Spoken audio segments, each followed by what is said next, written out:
Imagine you're a U.S. Navy battle group commander. The President has ordered you to the shores of a distant hotspot. Within a matter of hours, you're on station. A 92,000-ton reminder. U.S. is not to be trifled. The President is concentrating on the big picture. Your top priority is to keep your battle group safe. A tough job, considering the inherent risks you're taking operating so close to the shore. But in the business of forward presence, there are some risks you have to take.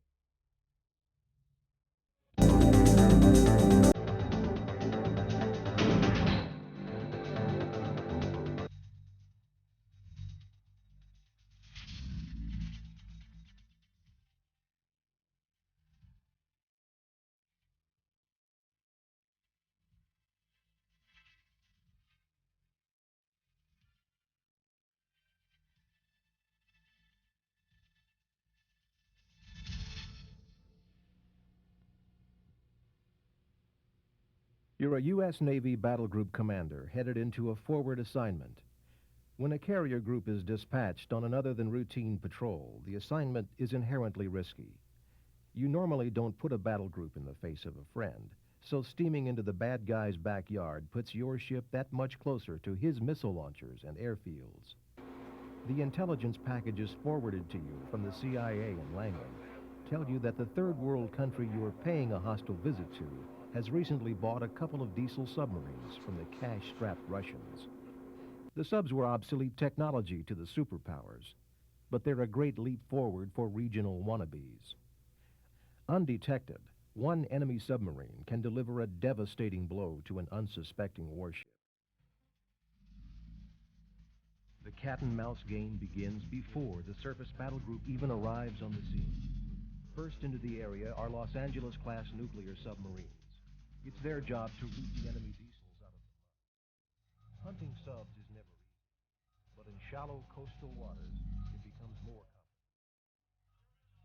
Sonar hears not just subs, but merchant ships, the approach of your own fleet, and echoes of echoes that are not easily sorted out. Submarine gets in shallower water, range area. It's a more difficult area to operate in.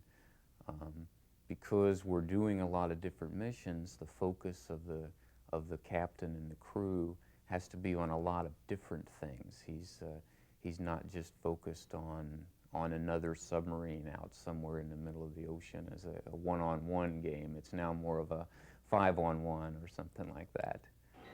While it may be difficult, the task is not new. American submarines have been operating in coastal areas for more than 40 years.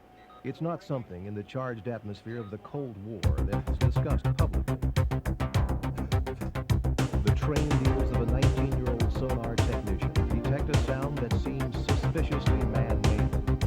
Immediately, he rattles off the contact's bearings. More stealthy surveillance reveals the contact is indeed an enemy submarine. The tactful quietly moves to the fire, closing in on the other side.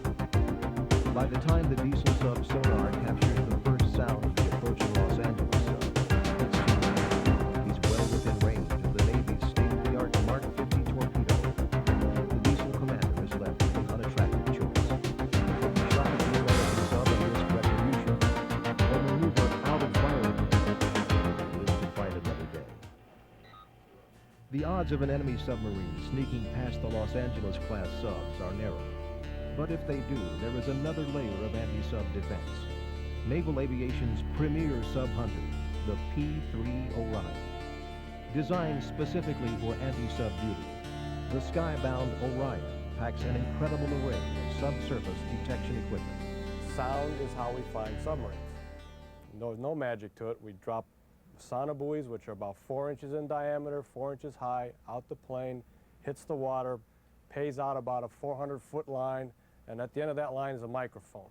That microphone listens, and it listens to sound. And that sound is the submarine, or surface craft, and it's up to the guys in the back, the crew, it's processed through computers to find the submarine. The P-3 mission is not a glamorous one. P-3 crews spend their careers crossing and recrossing hundreds of square miles of apparently empty ocean. The land-based Orion was designed to fly 1,200 miles out to sea, loiter on station for 4 hours, track submarines, and fly back to home base. The Orions have had plenty of time to polish their skills. For almost 2 decades during the Cold War, the Orions didn't just practice their skills, they fulfilled it. P-3s tracked Russian submarines daily, forcing them into the depths of the ocean just as they would in battle. The sole difference was that, in the end, no torpedoes were dropped on them. Now that the Cold War is over, battle group commanders are finding that the P-3s do much more than anti-submarine warfare. As the battle group goes across the ocean now, we do protect him from submarine threats. As we get closer into the amphibious assault area, or Adriatic operations, say, we will be his eyes and his ears, his indications and warning. We can go out and listen with our electronic surveillance. Who's out there? Before the battle group comes over.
Another more common threat is present as the battle group approaches shallow waters. An enemy that makes no noise, who outnumbers even the strongest battle group by 1,000 to 1. A dumb enemy that can put the smartest weapons out of business. February 18th, 1991. The amphibious carrier Tripoli drifts into a moored contact mine 50 miles off Kuwait. A 16 by 25-foot hole nearly disables the ship. Extensive damage control saves the ship, and it's able to remain on station. Mines have been called the poor man's equalizer.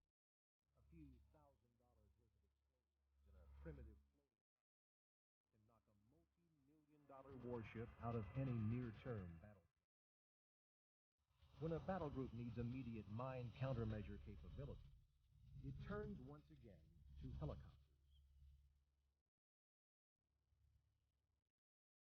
Used primarily for moving cargo or troops, the mammoth CH-53 Super Stallion Helos can also hunt, detect, and sweep mines.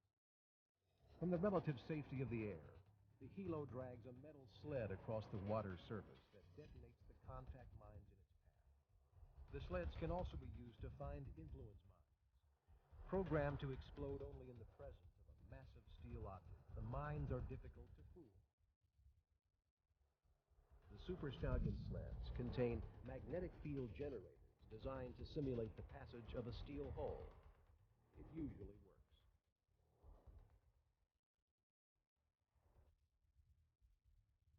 For complicated operations, the Navy turns to its new fleet of specialized mine countermeasure ships. Smaller and designed with shock-resistant wooden hulls, the mine hunters use their powerful sonar to detect and destroy mine threats.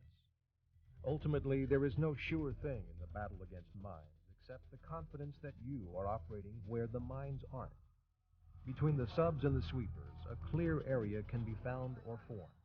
Only when that area is mapped does the battle group commander give the order to move in close to shore.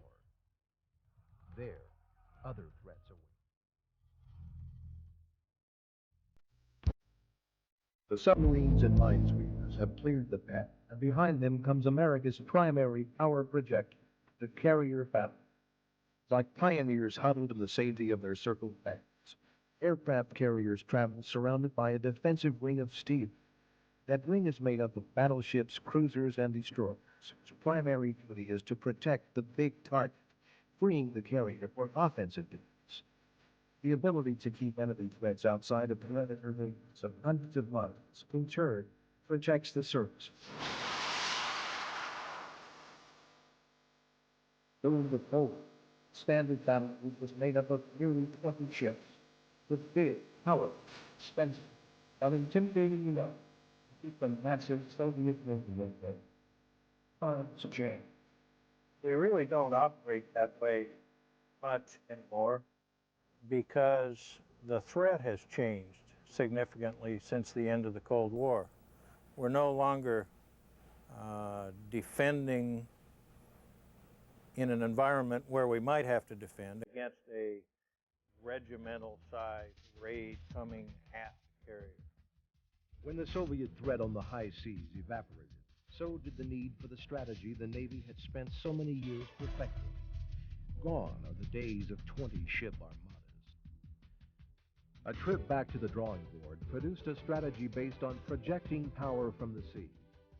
Today's average battle is about half the Cold War complement, an aircraft carrier surrounded only by a couple of Aegis cruisers and destroyers, 2 frigates, 2 nuclear attack submarines, and a half-dozen support ships carrying food, ammunition, and fuel. Fewer ships to do the same mission meant that the force must spread out to cover more territory. The recurring theme throughout the Navy thus became multi-mission platforms. Each ship, airplane, and submarine has to fill many functions. Everyone is spread out over huge distances, covering thousands of square miles of ocean, sharing information, protecting one another from afar. Once in a while, we'll get together in a battle group formation, and we'll take a photograph. But other than that, we operate very widely dispersed. The true advantage in combat goes not to the commander with the most missiles or the stealthiest submarines. Indeed, the most potent weapon of all is information. In a fast-paced environment, the more warning you have of incoming enemy threats, the better. Protecting the battle group begins with knowing the battle space. The battle group's eyes and ears in the sky are the carrier-based E-2C Hawkeye. Usually the first in the air, the Hawkeye circle high above the potential battlefield, studying the area and all movements. Often, the Hawkeye will fly out several hundred miles to the outer limits of the battle group's radar range. Then it adds its own 200-mile-plus radar picture, relaying its radar imagery back to the fleet and nearly doubling the commander's field of vision. The crew of the Hawkeye spots incoming enemy aircraft. Instantly, they relay the information to the battle group commander. In a split second, he must choose which assets will best counter the air threat. On this day, he decides to scramble his air superiority fighters, the F-14 Tomcats and FA-18 Hornets. The fighter's mission is to keep the threat as far from the fleet as possible. In a world of supersonic aircraft and hypersonic missiles, there's no time to delay. The catapult shot from 0 to 160 in 2.5 seconds. It may seem like a breathtakingly complicated maneuver, but in reality, the pilot is just along for the ride. Catapult shot, even at night, is over very quickly, and it's a kind of a 1 or a 0 solution. It works or it doesn't.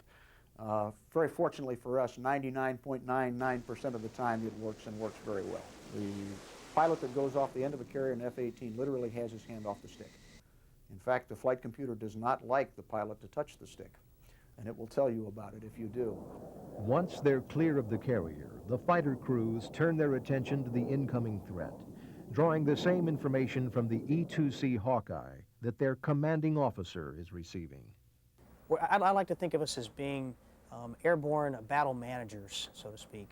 We are actively involved in not only the airborne early warning, figuring out who's who, and sorting out the good guys from the bad guys, but also making sure that the strikers get to their targets, that the fighters conduct their intercepts, and that, again, the surface Navy, making sure we know where all the different surface contacts are located, so nobody gets surprised. We want to make sure that the battle group is defended as best as possible, and that's our primary role.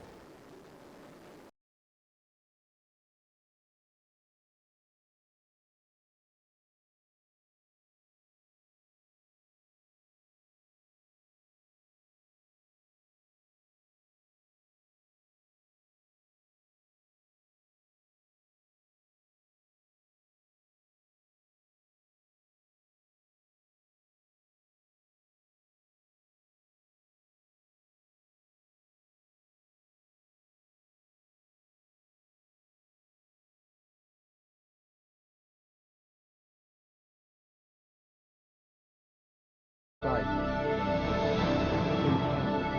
the Navy's newest air-to-air missile. As they approach the inbound signal, the fighters race to get a solid missile lock on the target. In the advance that is modern system, the enemy's own system will tell it. American jets have a radar lock. You'll know instantly who's riding a bull. 9 times out of 10, the enemy pilot will choose that moment to bug out and head for home. For now, their airspace seems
radar picture. The cruisers and destroyers, equipped with Spy-1 and Aegis, can detect, track, and destroy enemy targets more than 200 miles away.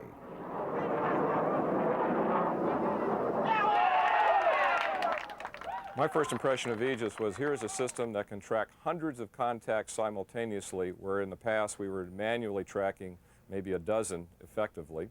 It's a system that provides rapid reaction time. I was always concerned about missiles coming over the horizon, and when you're doing a Mach 1 missile, which is pretty slow these days, that still only gives you 60 seconds to be able to engage it before it reaches your ship. Cooperative engagement capability takes Aegis a step further. CEC means a ship that can't see a target on its radar can still shoot it by using another ship's information. On station offshore a hostile nation, the Combat Information Center detects 3 inbound cruise missiles. About 100 miles out, they're skimming their way across the waves towards the heart of the battle group, the carrier. Within seconds, the Aegis computer system plots an intercept course and loads standard surface-to-air missiles into the vertical launch tubes. Computer orders are verified by the commander, and the missiles are off. The missiles are uncannily accurate, but standard operating procedure dictates that the carrier warm up its own last line of defense. Phalanx close-in weapon system, fondly referred to as R2-D2 after the robot in Star Wars. The Phalanx nonetheless is a deadly serious weapon. Aimed by computer, the Phalanx fires 3,000 rounds per minute of depleted uranium slugs, putting up a fog of heavy metal that no missile can negotiate. This day, the Phalanx goes unused. SAMs, launched from the Aegis ship, successfully intercept and destroy enemy missiles. But the carrier is a very safe place to be, but then again, she's also a big target. I'm sure whoever our enemy would be would love to put a carrier or an E-2 on their mantelpiece. You're the commander of a U.S. Navy battle group dispatched by the President to prove that the United States is serious. You've been attacked, and you've knocked the attack down. The diplomatic wheels continue to turn. A message has been delivered not just by the battle group's presence, but also by its lack of vulnerability. The President's hand has not been forced. The United States enjoys the luxury of time. The battle to be won.